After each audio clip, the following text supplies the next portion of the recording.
और मुख्यमंत्री जी का बड़ापन था कि तुरंत उन्होंने प्रधानमंत्री जी से समय लिया और उनके नेतृत्व में हम सभी दल के लोग जो है प्रधानमंत्री जी से मिलने गए। हम लोगों ने अपनी बात को रखा कि जाति जनगणना जो है पूरे देश में कराइए, जो सेंसस होने वाला है। एक कॉलम ही तो जोड़ना है, कोई अलग से खर्चा नहीं होगा।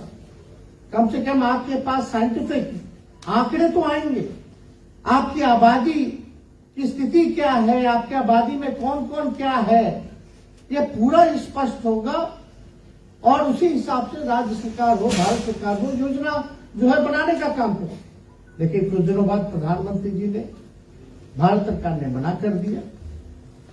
तो माननीय मुख्यमंत्री जी ने सभी बिहार के लोगों को बुलाया, दल के नेताओं को बुलाया, हम लोग बैठे उसमें और तय हुआ कि बिहार सरकार जो है अपने ही खर्चे पर जातीय जनगणना तो नहीं करा सकती है, क्योंकि संविधान में केंद्र को ही उस सेंसस का हक है। तो हम यहाँ बिहार में कास्ट बेस्ड सर्वे यानी जाति आधारित गणना जो है वो कराएंगे। और देखिए कितने कम समय के अंदर जो है आज बिहार की क्या स्थिति है आप सब लोगों के सामने है।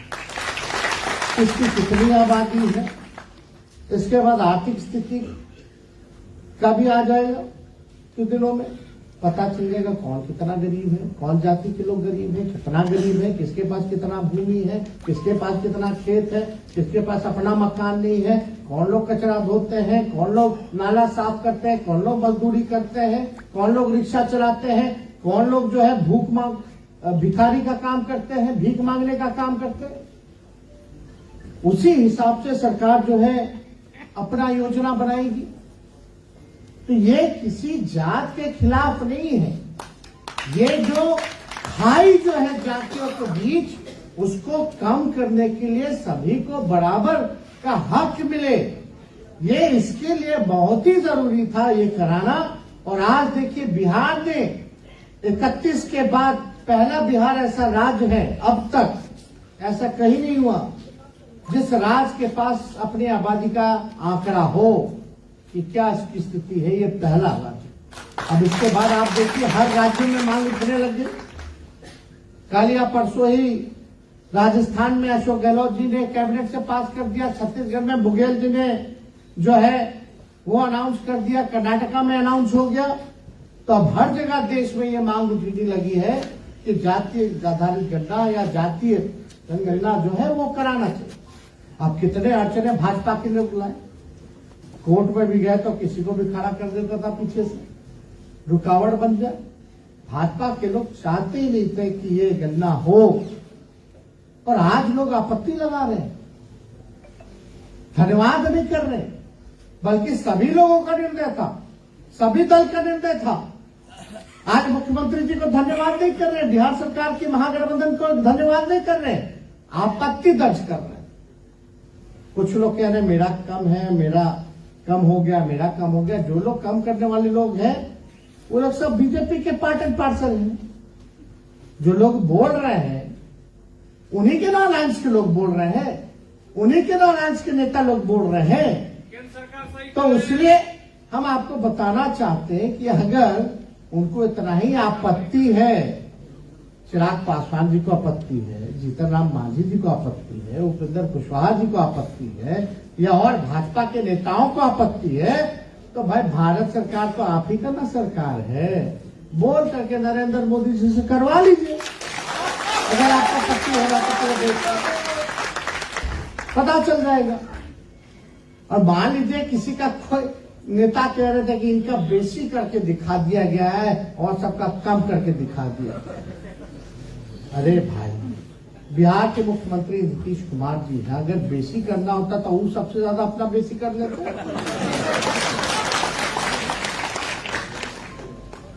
क्या सही बात। तो ये तो केवल भ्रम फैलाने की बातें हैं।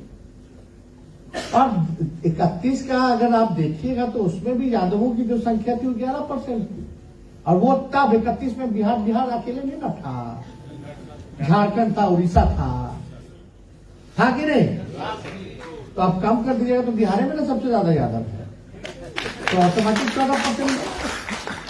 तो ई लॉजिक से लोग नहीं बात करता, कोई ज्ञान ही नहीं।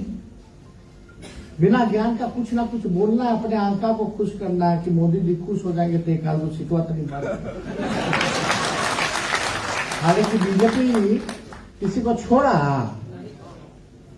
छोड़ा है भाई।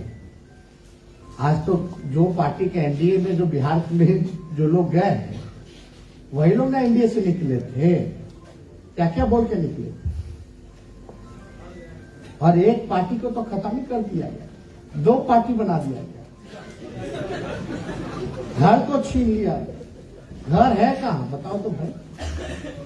फिर भी जो है कोई सामाजिक न्याय का ज्ञान नहीं है, कोई विचारधारा नहीं है, बस टीटीएम करना है और सुरक्षा पाना है। ऐसा नेता को Z+ सिक्योरिटी, Z कैटेगरी सब लोगों को भर दिया गया है भाई। बताओ पैसा कौन दे रहा है, कौन देगा? सरकार दे रही है, सरकार को कौन देता है? तो आम जनता का पैसा ऐसे ही बांट रहे। भूखमरी है, महंगाई है, लाचारी है, इन सब में नहीं लगाया जा। मतलब अब तो ऐसा हो गया कि एजेंसी का तो दुरुपयोग किया। हम लोग तो जाहिर है ना भाई, बेल लेके आ रहे हैं, हम लोग नाक रगड़ने वाले हैं, आंख में आंख से मिला के बात करने वाले हैं।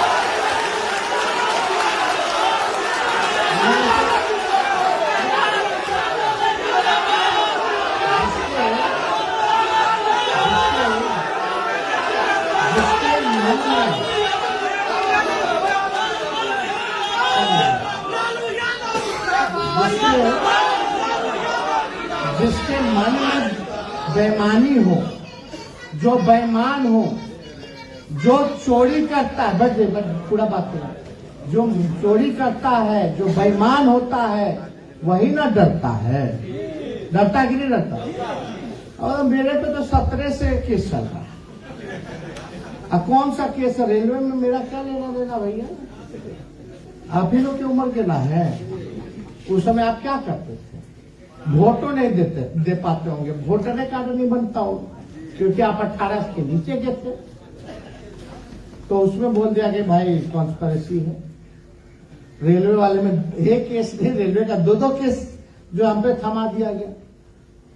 तो हम लोग सच बोलेंगे, जनता की आवाज को उठाएंगे, हम ही नहीं और जितने लोग हैं, सही पत्रकार हो या कोई वर्ग चाहता हो, कोई लोग अगर आज के मौजूदा सरकार से सवाल पूछता है तो वो भ्रष्टाचारी हो जाता, बेईमान हो जाता, चोर हो जाता। लेकिन वही भाजपा का गुणगान करने लगिएगा, उनके साथ चले जाइएगा तो डिटर्जेंट पाउडर का ऐड सब फेल हो जाएगा। वॉशिंग पाउडर, निरमा, क्या क्या आता है आपके, एक से एक जो है किसी को भी जो है क्लीन कर देगा भाई। एजेंसी उसके पीछे, इसके पीछे, बताइए किसको किसको उठा के ले जा रहा है, क्या कर रहा है, नहीं कर रहा, सुप्रीम कोर्ट के फटकार के बाद भी। लेकिन लड़ाई हम लोग लड़ेंगे।